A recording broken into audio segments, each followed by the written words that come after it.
فن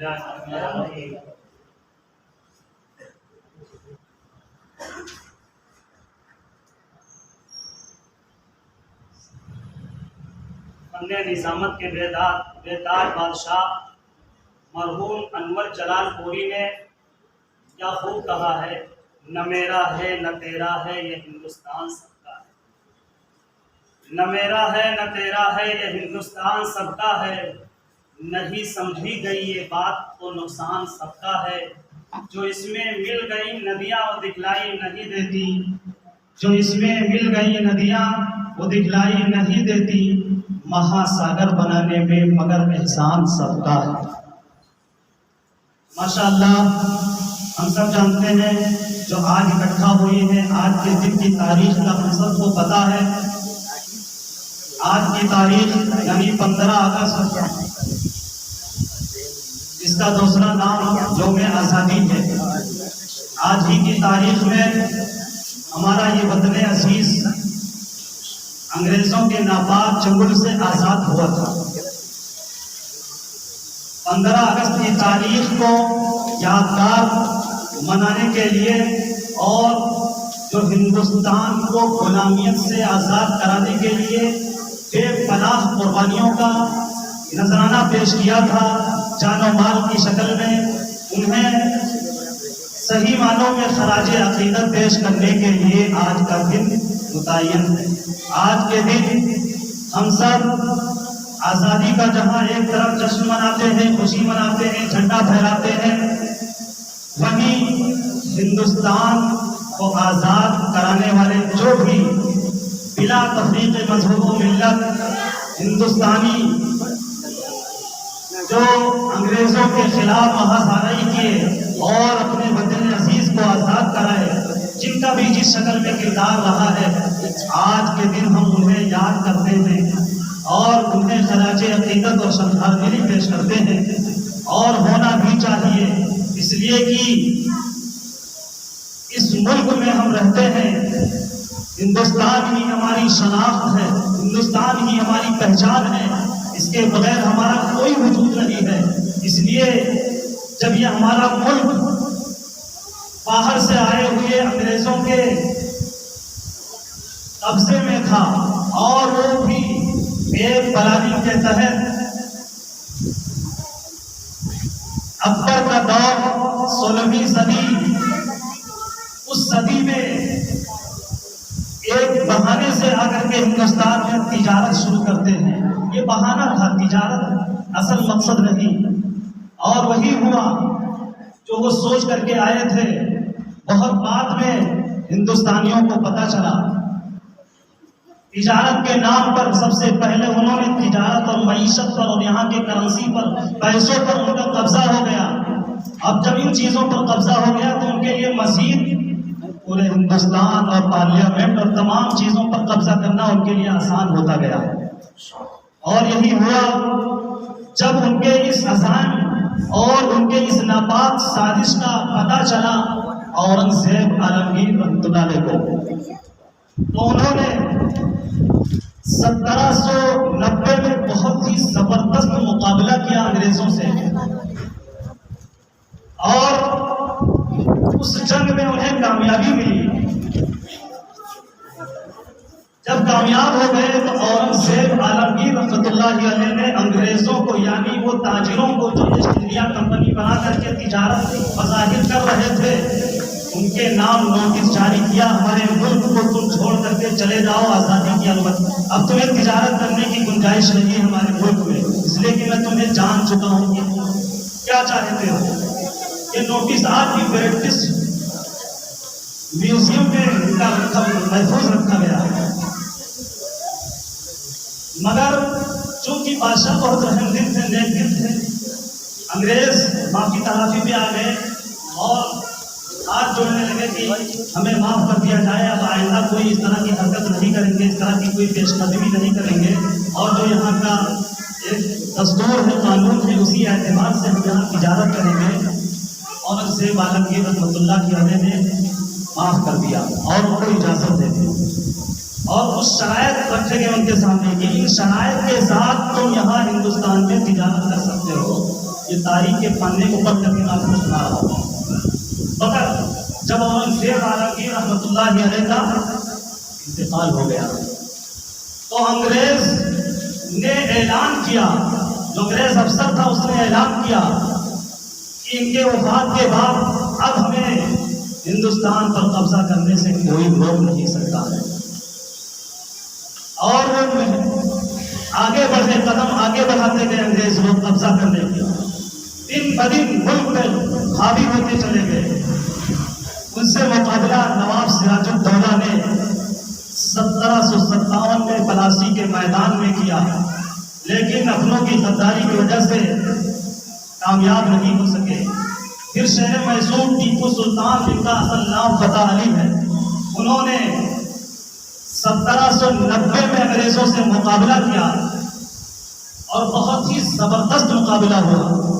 ٹیپو سلطان کا ایک بہت ہی مشہور مقولہ ہے کہ شیر کی ایک دن کی زندگی ہیرن کی 100 سالہ زندگی سے بہتر ہے، غلامیت سے بہتر ہے، سیاستیں کرانے سے بہتر ہے کہ آدمی کچھ وقت زندہ رہے لیکن آزادی کے ساتھ زندہ رہے.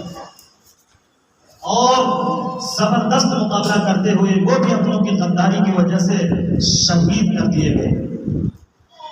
جب ٹیپو سلطان کی شہادت ہوئی تو ان کی لاش کے پاس کھڑے ہو کر کے ایک انگریز افسر جس کا نام آتا ہے اتہاس میں جنرل حارث، وہ کھڑے ہو کر کے اعلان کیا کہ آج سے ہندوستان ہمارا ہے. کیونکہ اس وقت خاندان مغلیہ کے آخری تاجدار بہادر شاہ ظفر نام کے بادشاہ رہے تھے، صرف نام کے بادشاہ تھے، لیکن قانون انگریزوں کا چل رہا تھا، ہر طرف قانون انگریزوں کا تھا، وہ صرف نام کے بادشاہ تھے. جب ٹیپو سلطان کی شہادت ہو گئی تو اس کے بعد حضرت شاہ عبد العزیز محدث دہلوی رحمۃ اللہ علیہ نے باقاعدہ فتویٰ جاری کیا، اور جو کہ اس وقت تک ہندوستان کے باشندے کشمکش میں تھے کہ کیا کیا جائے. مسلمان کشمکش تھے کہ اسے لڑا جائے، لڑنا ضروری ہے کہ ہمارا لڑنا بے فضول ہوگا، غلط ہوگا، جائز اور ناجائز میں پھنسے ہوئے تھے. جب پوچھا گیا تو شاہ عبد العزیز محدث دہلوی رحمۃ اللہ علیہ نے برجستہ فتویٰ جاری کیا. یہ بھی ہمارے لیے فخر کی بات ہے کہ غیروں سے پہلے ہندوستان میں اور بھی مذہب کے لوگ رہتے تھے، لیکن جب تک وہ جان پاتے اس سے پہلے ہی ہمارے علماء جان چکے تھے کہ آگے ہندوستان کا مستقبل کیا ہوگا، ہندوستان کا ماحول فی الحال کیا ہے، اور ان سے اپنے ملک کو چھڑانا، آزاد کرانا کتنا ضروری ہے. اسی کے پس منظر میں حضرت شاہ عبد العزیز محدث دہلوی رحمۃ اللہ علیہ نے فتویٰ دیا کہ انگریزوں سے لڑنا ضروری ہے، جہاد فرض ہو چکا ہے.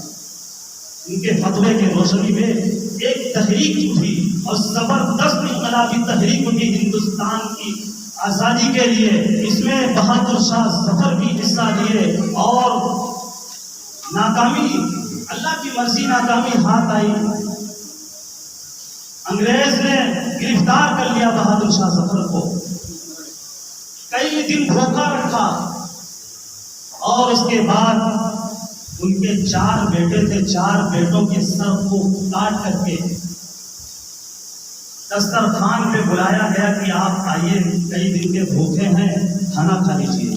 تو دسترخوان پہ بہادر شاہ ظفر آئے بیٹھے، تو جب کپڑا ہٹایا گیا تو کیا دیکھتے ہیں کہ ہمارے 4 لڑکوں کا، 4 صاحبزادوں کا کٹا ہوا سر دسترخوان پہ رکھا ہے. یہ انگریزوں نے ظلم کیا ہے، اور اس طرح کی قربانی ہمارے ہندوستانی باشندوں نے، بہادر شاہ ظفر نے، علماء نے، مسلمانوں نے قربانیاں دی ہیں. اور خوش ہو کر کے ہم آپ ہوتے تو اپنے بچوں کے، لڑکوں کے کٹے ہوئے سر کو دیکھتے تو کیا کچھ کیفیت ہوتی اور طبیعت میں کیا گزرتی. لیکن کلیجہ تھا بہادر شاہ ظفر کا. انہوں نے کہا کہ ایسے ہی تیمور نسل کی اولاد سرخرو ہو کر، کامیاب ہو کر اپنے باپ کے سامنے آیا کرتی. یہ جملہ ان کا مشہور. اور پھر کہا کتنا ہے بد نصیب ظفر دفن کے لیے، 2 گز زمین بھی مل نہ سکی کوئے یار میں، آج ان کی قبر منظور فرما دے. شاہ عبد العزیز محدث دہلوی رحمۃ اللہ علیہ کی جو تحریک اٹھی تھی، یہ تحریک رکی نہیں، اس کے بعد شاہ اسماعیل شہید، سید احمد شہید، اور اس کے بعد پھر 1866 میں دارالعلوم دیوبند کی بنیاد رکھی گئی، اور پھر دارالعلوم دیوبند سے مجاہدین کی پوری جماعت تیار ہوئی۔ وہیں سے ریشمی روال کی تحریک چلائی گئی، جمعیت الانصار کی تحریک چلائی گئی، جمعیت علماء ہند کی تحریک چلائی گئی، ترک موالات کی تحریک چلائی گئی، خلافت کمیٹی کی تحریک چلائی گئی، یعنی 1857 کے بعد مسلسل تحریکیں چلائی گئی، اور بلا تفریق مذہب و ملت، یعنی مسلمان غیر مسلمان سب نے مل کر کے انگریزوں کے خلاف لڑنے کا میدان بنایا اور برابر لڑتے رہے۔ حضرت مولانا سید حسین احمد مدنی کا فتویٰ بہت مشہور ہے۔ انہوں نے فتویٰ دیا کہ انگریزوں کے فوج میں شامل ہونا حرام، کوئی بھی ہندوستانی انگریزوں کے فوج میں شامل نہ ہو۔ تحریک چلائی گئی، اس تحریک چلانے کی وجہ سے انگریز بوکھلا گئے اور گرفتار کرنے لگے، یہاں تک کہ حضرت مولانا سید احمد حسین احمد مدنی کو بھی گرفتار کر لیا گیا، اور ان کا مقدمہ کراچی عدالت میں چلا۔ اس وقت ہندوستان پاکستان ایک ہی تھا۔ کراچی کچہری میں عدالت میں ان کا مقدمہ چلا۔ جب پیشی ہوئی تو مولانا حسین احمد مدنی رحمۃ اللہ علیہ جج کے سامنے کھڑے ہوئے۔ جج نے کہا، حسین احمد تمہارے اوپر الزام یہ ہے کہ انگریزوں کے خلاف تم نے یہ فتویٰ دیا ہے کہ ان کی فوج میں کوئی ہندوستانی شامل نہ ہو۔ مولانا حسین احمد مدنی نے برجستہ کہا کہ دیا نہیں ہے، دیا تھا اور دے رہا ہوں، آئندہ بھی دیتا رہوں گا۔ جب یہ الفاظ انگریز سنے، جج نے سنا تو جج نے کہا کہ حسین احمد جانتے ہو اس کی سزا کیا ہے؟ ابھی آپ کے حق میں کیا فیصلہ ہوگا؟ سزائے موت کا فیصلہ ہوگا، موت کی سزا دی جائے گی آپ کو اس کی وجہ سے۔ حسین احمد مدنی رحمۃ اللہ علیہ کی جرأت کو سلام کریے۔ ایک جھولا لے گئے تھے کچہری عدالت میں، اس جھولے میں سے نکالتے ہیں کفن کا کپڑا، اور کفن نکال کر کے جج کو دکھاتے ہیں کہ یہ دیکھ لو، مرنے کے بعد تمہیں کفن دینے کی بھی ضرورت نہیں پڑے گی، میں اپنے ساتھ کفن لیے ہوئی ہوں، میرا ہی کفن میں میری دفن ہو جائے، میں دفن ہو جاؤں گا، اور یہ کفن ساتھ میں لے کر کے چلتا ہوں، مجھے موت سے مت ڈراؤ، میں موت سے نہیں ڈرتا۔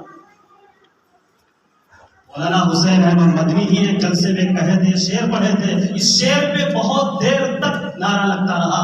اتہاس میں لکھا ہے، تاریخ میں لکھا ہے، لیے پھرتی ہے بلبل چونچ میں گل۔ یہ ہمارے اسلاف ہیں، ہمارے اکابرین ہیں، اتنے بہادر تھے، اتنے مضبوط تھے، اس قدر نڈر اور شجاعت اور دلیری کے پیکر تھے۔ یہ شعر کہہ رہے ہیں انگریزوں کے بارے میں، لیے پھرتی ہے بلبل چونچ میں گل۔ گل کو تشبیہ دے رہے ہیں میزائل اور بموں سے، بلبل سے تشبیہ دے رہے ہیں انگریزوں سے، یعنی انگریز ہمارے سامنے کیا ہے، ان کی حیثیت کیا ہے؟ بلبل کی حیثیت ہے، اور ان کے جو ہتھیار ہیں وہ گل یعنی پھول کے مانند ہیں ہمارے لیے، اتنے بہادر تھے۔ لیے پھرتی ہے بلبل چونچ میں گل، شہید ناز کی تربت کہاں ہے؟ ہم تو کب سے شہادت کی تڑپ میں لگے ہوئے ہیں، کب اللہ تعالیٰ قبول کرے اور ہم شہید ہو جائیں اپنے ملک کے لیے، وطن عزیز کے نام پر ہم اپنے جان کا نذرانہ پیش کر دیں، ہم تو اسی کے طاق میں ہیں۔ شہید ناز کی تربت کہاں ہے؟ اور آگے کہا، کھلونا سمجھ کے نہ برباد کرنا، انگریزوں کی مخاطب کر کے، کھلونا سمجھ کے نہ برباد کرنا کہ ہم بھی کسی کے بنائے ہوئے۔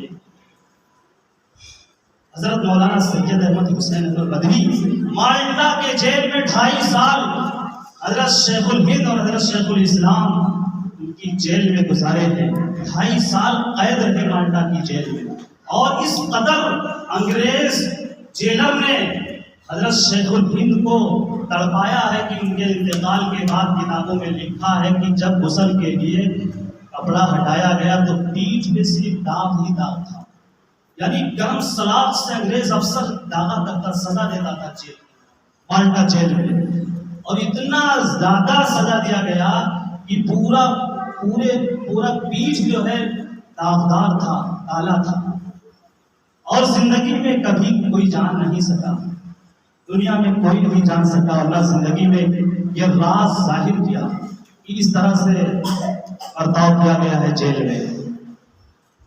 یہ قربانیاں ہیں۔ ترک موالات کی تحریک جب چلائی گئی تو اس میں 45,000 سے مسلمان انگریز کی سرکاری نوکری کو چھوڑے۔ ترک موالات سرکاری نوکری چھوڑنے کی ایک تحریک چلائی گئی تھی کہ جتنے سرکاری نوکری ہیں سارے چھوڑ دیے جائیں۔ 45,000 سے مسلمان نوکری چھوڑے۔ برما کے مسلمان عبدالحبیب مارخانی 1,34,00,000 چندہ دیا آزادی کے لیے۔ یہ قربانیاں ہیں۔ انہی قربانیوں کے نتیجے میں ہمارا ملک ہندوستان آزاد ہوا 1947 میں۔ آج کا دن جو ہم جشن مناتے ہیں، آج کا دن ہمیں وطن کی محبت کا درس دیتا ہے، اور ہمیں عزم کرنا چاہیے آج کے دن کہ اپنے جہاں ایک طرف مجاہدین کو ہم خراج عقیدت پیش کریں، ان کو یاد کریں، ان کی قربانیوں کا تذکرہ کریں، ان کا نام لیں، تاکہ نئی نسل کے ذہنوں میں ان کی قربانیاں، ان کے نام فیڈ ہو جائیں، محفوظ ہو جائیں۔ کیونکہ اگر تذکرہ بند ہو جائے گا، جس کا بھی تذکرہ بند ہوگا، چاہے زبانی یا تحریری اعتبار سے، آگے آنے والی نسل نہیں جان سکے گی۔ اس تک منتقل کرنے کے لیے، اس تک پہنچانے کے لیے ضروری ہے کہ ہم اپنے ہندوستان کے اصل جو مجاہدین ہیں اور آزادی کے جو متوالے تھے، آزادی کے لیے جو لڑنے والے، قربانیاں دینے والے تھے، ان اسلاف کا تذکرہ ضرور کرتے رہیں، اور یہ بھی عزم کریں آج کے دن کہ ہم اپنے وطن سے وفاداری کا ثبوت دیں گے، اپنے وطن سے محبت کریں گے، اپنے وطن کا نام اونچا کریں گے، اپنے وطن کے ترنگے کی شان اور بان اور اس کے عزم کو، اس کی رفعت کو بلند رکھنے کی کوشش کریں گے، وطن کی ترقی کے لیے جو کوششیں ہیں وہ کرتے رہیں گے۔ الحمدللہ مدرسہ ناصرالعلوم طلبہ نے تیاری کی، بہت مختصر تیاری کی، مختصر دن میں تیاری کی، مختصر وقت میں تیاری کی، لیکن یہ پروگرام بتا رہا ہے کہ بہت ہی بہترین پروگرام ہوا۔ اور اسٹیج پہ آ کر کے، مائک پہ کھڑے ہو کر کے 2 جملے کہنا، جو نہیں کبھی مائک پہ آئے ہیں وہ جان سکتے ہیں کہ کتنا مشکل ہوتا ہے۔ یہ مائک پہ کھڑا ہونا کوئی آسان کام نہیں ہے۔ گرتے ہیں شہسوار ہی میدان جنگ میں، گرتے ہیں شہسوار ہی میدان جنگ میں، وہ طفل کیا گرے گا جو گھٹنوں کے بل چلے، جو بچے پہلے ہی سے تیاری کر لیتے ہیں، مضبوط ہو جاتے ہیں، اپنے بازوؤں کو مضبوط کر لیتے ہیں، اپنے پیروں کو مضبوط کر لیتے ہیں، اور یہ چھوٹے چھوٹے پروگرام میں حصہ لے کر کے آ کر کے ایک شعر ہی اگر یہاں اسٹیج پہ آ کر کے لوگوں کے سامنے کہہ دیے، یا کوئی ایک لفظ ہی منہ سے بول دیے، یہ آگے ترقی کے راستے کھل جاتے ہیں، اور یہ راستے ہموار ہوتے ہیں حقیقت میں آگے بڑھنے کے۔ اگر ایسے ہی پیچھے رہے، نہیں حصہ لیتے ہیں، پیچھے رہ جاتے ہیں، تو جہاں ہیں وہیں رہیں گے، کیونکہ ہمیں آگے مائک نہیں، ویسے ہی جو ہم کچھ پڑھ رہے ہیں اس کو دوسروں تک بھی پہنچانے کی ہماری ہی ذمہ داری، اس کی تبلیغ کرنا، دوسروں تک پہنچانا، دوسروں کے سامنے مسائل بیان کرنا۔ اگر ہم بیان کرنا نہیں سیکھیں گے، اگر ہمیں بات کرنے کا سلیقہ نہیں آئے گا، کس انداز میں، کس ترتیب سے لوگوں کے سامنے کھڑے ہو کر کے بولنا ہے، یہ سیکھنے کی جگہ ہے۔ اگر یہاں ہم نہیں سیکھیں گے تو کب اور کہاں سیکھنے کا موقع آئے گا، کب سیکھ سکیں گے؟ اس لیے یہ جو پروگرام ہوتے ہیں اسی مقصد کے لیے بھی ہوتے ہیں کہ اس میں سیکھنے کا بھرپور موقع ملتا ہے، آگے بڑھنے کا موقع ملتا ہے۔ اللہ کا فضل و کرم ہے، ہمارے طلبہ نے بڑھ چڑھ کر کے، بے پناہ محنت کر کے، اساتذہ کی بھی اس میں محنتیں شامل ہیں، ہمارے ذمہ داران کی بھی محنتیں شامل ہیں، ان کی دعائیں اور توجہات بھی شامل ہیں۔ الحمدللہ ان کی سربراہی میں، ان کی رہنمائی میں مدرسہ ناصرالعلوم کی ایک پہچان بن چکی ہے۔ آپ دیکھ رہے ہیں کہ کس طرح سے ہمارے یہاں طلبہ تیار ہو رہے ہیں، کس طرح سے ہمارے طلبہ یہاں بڑھ رہے ہیں، ترقی کر رہے ہیں، اور آئے دن کامیابی کی طرف جا رہے ہیں۔